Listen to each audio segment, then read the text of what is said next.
And welcome to Generating Leads and Sales from Content Marketing. This is a very kind of quickish course where I'm just going to show you the basics on how you actually create content to generate leads. This is predominantly leads. I do say sales, but this is predominantly generating the initial lead, which would be like an email lead, getting them onto the phone, etc.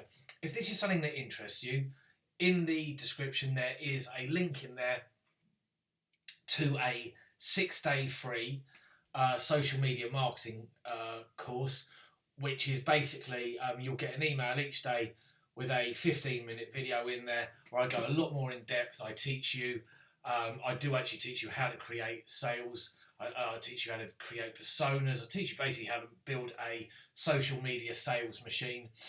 So if you check the description, you will see that link is in there. Right, so let's go on. So let's have a look at what the process is for how do we create content that is going to generate a lead. First of all, what we've got to do is we've got to create user personas. And this is where we're going to identify the audience and we're going to identify the problems that audience has. I mean, a user persona is just a segment of your total audience, a little stereotypical segment of them. It's very easy. I'm going to show you how to do it. We will then create a strategy. We're going to identify which social media channels we're going to use and an acquisition strategy. We will then create the content. We'll identify and deploy the content on all the channels and on email, because we're going to be creating leads. So once we generate the lead, we're going to want to email them content, and then we analyze results. So how do we create user personas? This is really, really important. Okay, like I do realise you're probably sitting there thinking to yourself, God, I just switched on to watch some content marketing. I didn't realise I was going to go that deep. Creating user personas has got to be the foundation of your marketing.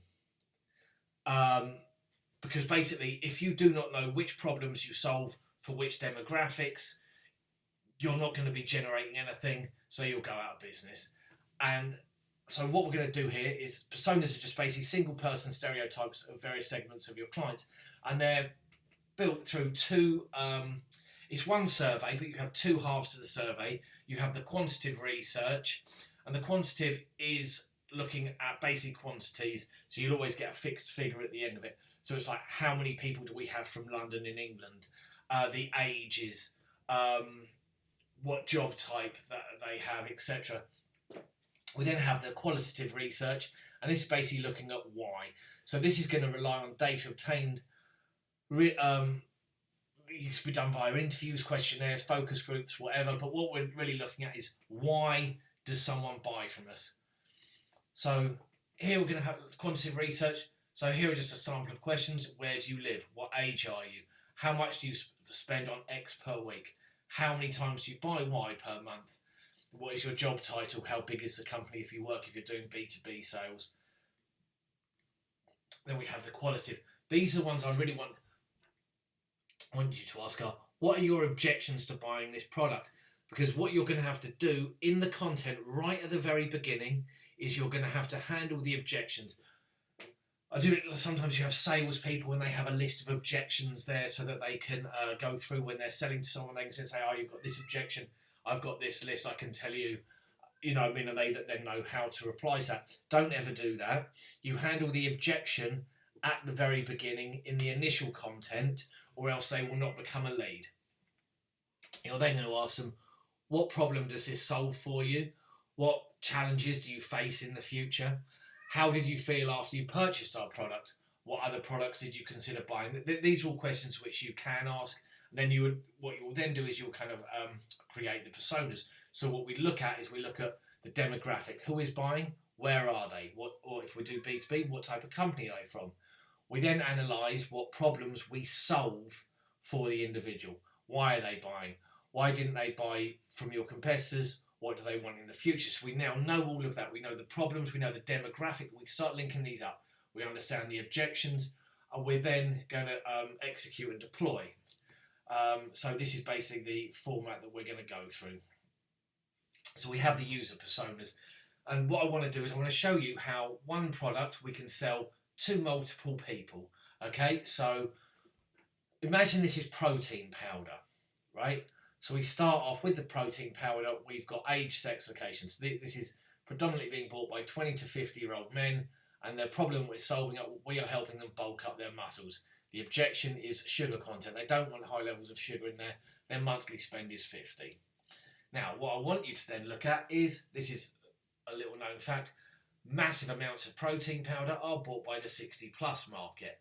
Their problem is muscle degeneration. They also object to sugar and they spend the same amount of money. Now, imagine if you'd made content for the people bulking their muscles up and you showed that same content to the 60 plus market. Then it's not going to sell. And this is what I really want you to listen and understand while doing content marketing, is that you have got to make content that targets the demographic that you're selling to. And you sit there and you say, right, you have this problem, we can solve that problem. Let's have a look at how we're actually going to generate the leads and what this content's got to integrate with.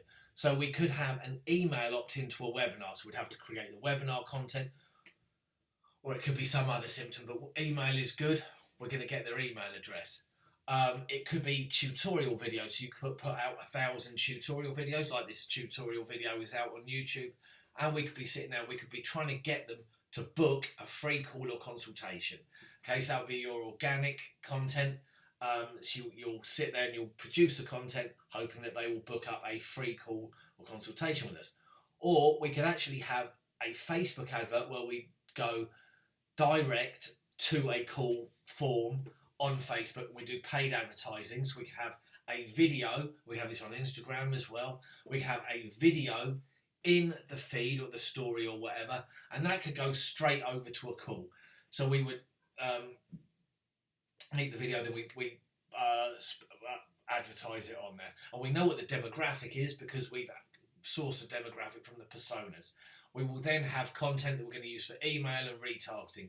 So once they opt into the email or they book a call, we'll get their email and we will then put them into an email sequence, emailing them the content.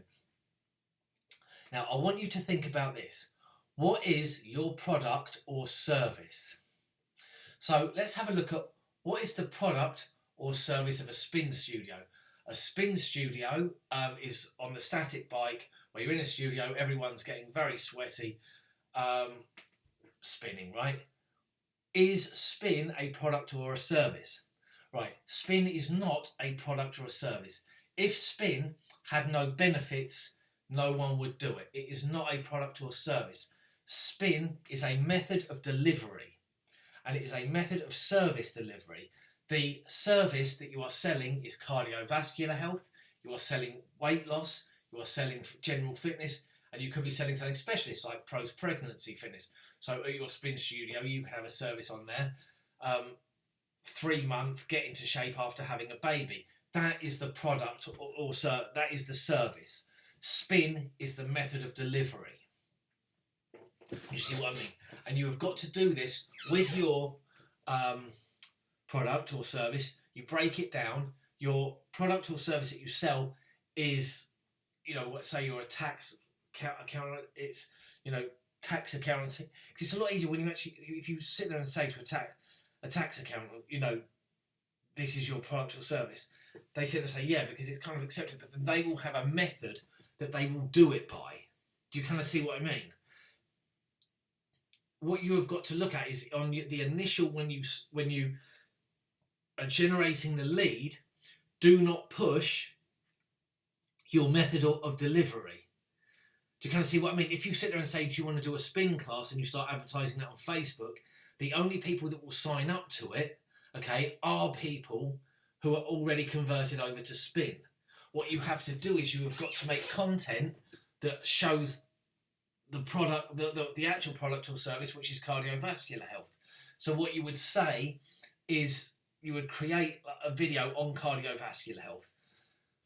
You then target people who have got who are searching for cardiovascular health issues on Facebook, and you would do something like, are you looking at improving your cardiovascular health? You would then create a video on how spin helps your cardiovascular health. But the video will start off with, are you looking to improve your cardiovascular health? You then have some type of positioning statement like, we're a leading expert on cardiovascular health, etc. You then handle the objections. You sit there and say, all are welcome from beginners to expert, and you send it straight to a call funnel. But you'll create content on there around cardiovascular. You kind of see what I mean? Like, don't sit there and say, okay, what we're going to do is we are going to just push spin. No one cares. Like, no one cares. If you own a spin studio, your mother doesn't even care about it. Like, seriously, people care about their problems, and their problem is your actual service. Spin is your method of delivery of that service. Do you see what I mean? Like around where I live, there are loads of people doing boot camps. That they're doing all of these fitness-based things. That will achieve the same thing. If you go to a boot camp in the park, that is going to improve your cardiovascular health. And so that the people running the boot camp, their method of delivery is a boot camp. The spin studio, their method of delivery for cardiovascular health is spin. Do you see how that works? Then you then go through weight loss. You sit and say, are you looking to lose weight? You then have a video on weight loss. You have some type of positioning studio. You handle the objection. So the objection here, some people are nervous, that they're not sure if beginners are welcome. So you sit there and say, as you're in the content, all are welcome from beginners to experts. You kind of see what I mean? And then you then have fitness. Are you looking to improve your fitness? Then you have post-pregnancy. And you're basically sending them straight to the call, but you're making the content to target the problem. And that is basically how you create lead generation on social media. So we can have various types of content. We have webinar videos, webinar with a Facebook opt-in. We can have tutorial videos, blog posts. Typically with blog posts, I always find that once someone's opted into one of the webinars, I email them the blog posts. It works a lot better. And then you can have general organic social media content. Okay, I'm hoping that has helped you. If it has, if you join my 6-day social media course that comes with a webinar, comes with loads of stuff, and that is linked to in the content. Okay, thank you very much.